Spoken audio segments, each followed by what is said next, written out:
Live NFL trivia every Tuesday night on Twitch at 9 p.m. Eastern. Come show off your football knowledge and have a chance to win cash prizes. Check the link in the description to find out more. And now, on with our feature presentation. From a business standpoint, not every idea can be a winner. There are some ideas that seem fantastic on paper, but they just don't work out at the end of the day. Maybe you thought a promotion would go way better than it did. Maybe you thought a jersey redesign was necessary, but in the end, it just made things worse. Maybe you thought a stadium renovation or change in ticket price would do more than it wound up doing. These things happen. Nobody's perfect and everyone makes their fair share of mistakes.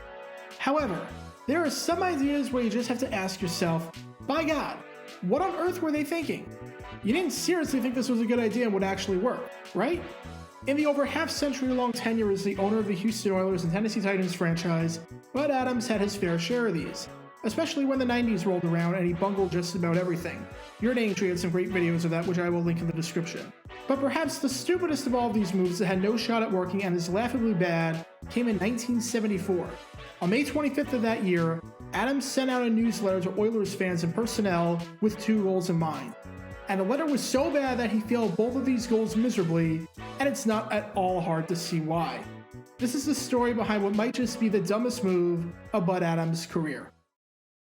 Before I talk about the letter, we need some context as to just how the Oilers were doing heading into the 1974 season when Adams sent it out.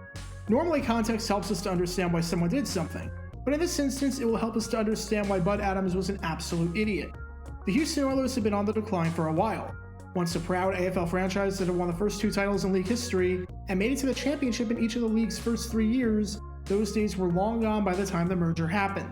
In 1970, the Oilers went 3-10-1, which was tied for the third worst record in all of football and was tied for the fewest wins they'd ever had in a season before. When you have a point differential of negative 135, which is the third worst in the league, it's not hard to see why they stunk. They also proceeded to stink in 1971, going 4-9-1. Maybe things would be better in 1972. As to Houston's credit, they ended that 1971 season on a 3-game winning streak. Yeah, not quite. The Oilers were awful in 1972. They went 1-13, finishing with the worst record in pro football. They scored 164 points, which was the worst of the AFC. They had a point differential of negative 216, which was the third worst in the league. They ended the season on an 11-game losing streak, including a 34-0 loss to the Oakland Raiders on Monday Night Football, which was regarded by many as the worst Monday night game of all time, and is perhaps best known for one fan who really didn't want to be there and stomach this anymore. They also finished that game throwing 4 completed passes and 5 interceptions. What I do know is that it's almost impossible to be worse than 1973, right?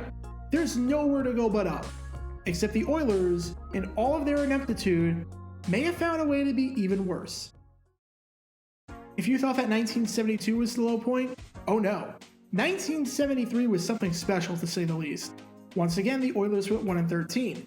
Whereas the Oilers at least had the decency to win a game in front of their home fans in 1972, they couldn't do that in 1973, going 0-7 at the Astrodome.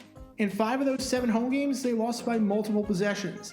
And in the only 2 games that were decided by 1 possession, the Oilers were down by 3 possessions midway through the 4th quarter, so they were never really in those games. Bill Peterson got fired after the 5th game and was replaced by Sid Gilman, who I talked about in a previous video of mine that you can check out by clicking the card in the upper right corner.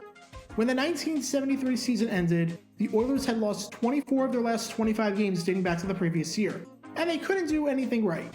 Unsurprisingly, the fans were frustrated, and the attendance numbers reflected that. The Oilers moved into the Astrodome in 1968. Prior to that, they played their games at Rice Stadium.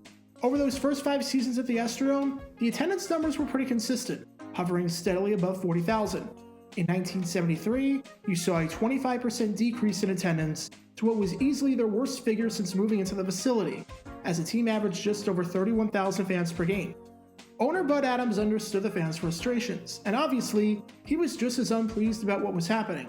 So with that in mind, during the 1974 offseason, Adams sent a letter out to Oilers fans and season ticket holders, with the goal of being as transparent as possible. And the first thing he said in this letter was that he was raising the price of tickets for the upcoming season. Wait, what? Your team's at its lowest point and your answer is to charge people more to watch this clown show? But it gets worse, because as it turns out, the Oilers were a disaster financially, and Adams disclosed this. They were losing money, and there was nothing that they could do to stop the bleeding.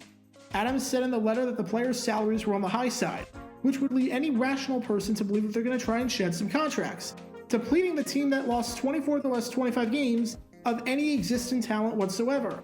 He also tried to encourage fans to come to Oilers games and not go to the games of the competing World Football League's Houston Texans by saying that the Oilers would still be screwed even if attendance was good. Adams said if we had sold every seat to every home game, we would still have a loss. That might be the worst advertising campaign ever. Imagine a PSA encouraging people to recycle that ends by saying if every person on the planet recycles, yeah, we'd still be screwed and the planet will still be on track to be uninhabitable in the next 100 years. That's really going to encourage people to buy tickets, knowing that even if they did support the team financially, that the team would still be a mess. So to recap, Adams said in the letter that the team was a sinking ship and that their finances are absolutely horrible. And yet despite all of that, they not only want you to pay more to watch this product, but they want you to not pay any attention to the shiny new team in the league next door. Genius plan. He had two goals in mind. The first was to dissuade anyone from paying attention to the WFL, including the players. The second was to encourage fans to show up to Oilers games. How did both of those goals work out? They worked out about as well as you'd expect. One Oilers spokesperson said, "I'm sure that Mr. Adams wants to show any prospective buyers a view of what pro football is really like. It's certainly not a bed of roses." And yet Adams tried to put that message in a letter about supporting the Oilers. Those are two completely conflicting ideas presented in the worst possible fashion. But if the two primary goals of this letter were to dissuade players from joining the WFL and to encourage fans to come to Oilers games, how did Adams fare? Let's start with the first goal in the WFL.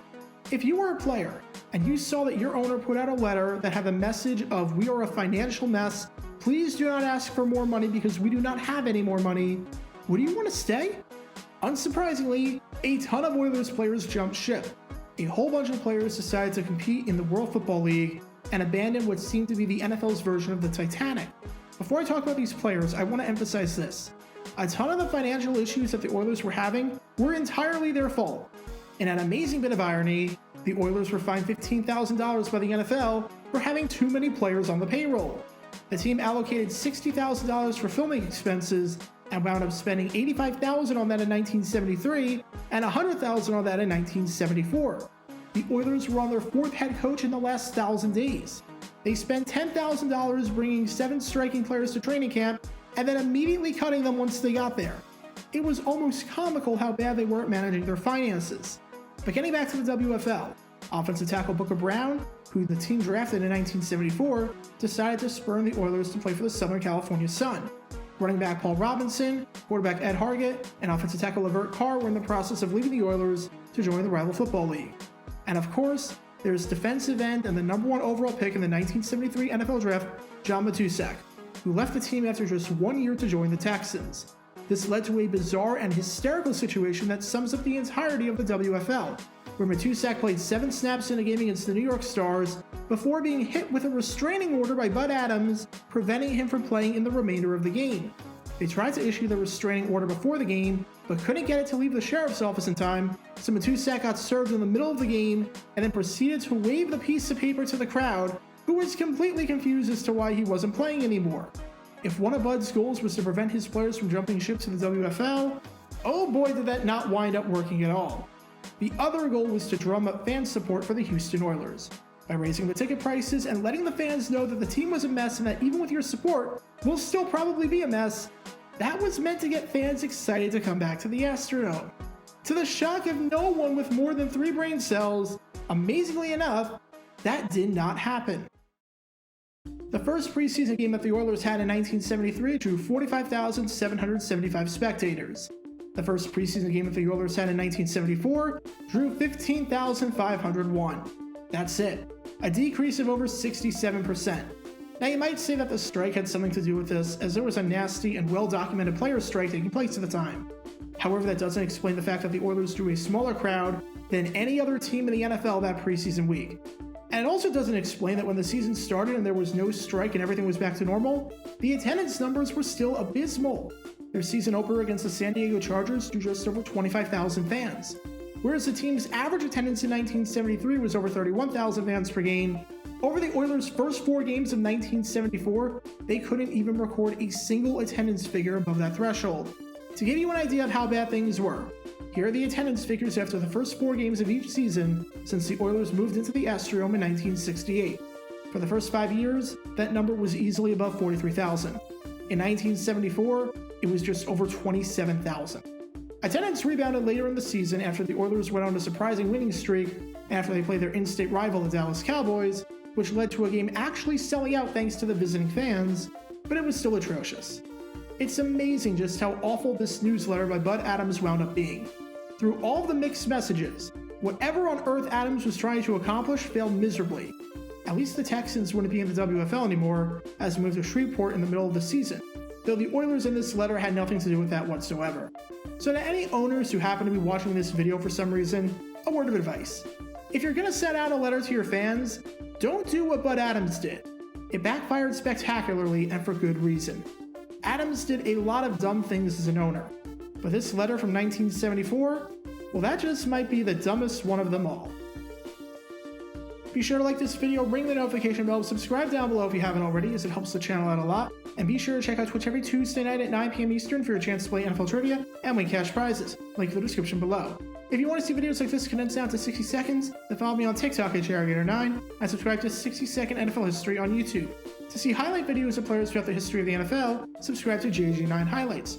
Also, special thanks to all of our Patreon supporters for helping out the channel. Your support is greatly appreciated. See how you can become a patron and request future video topics in the description below.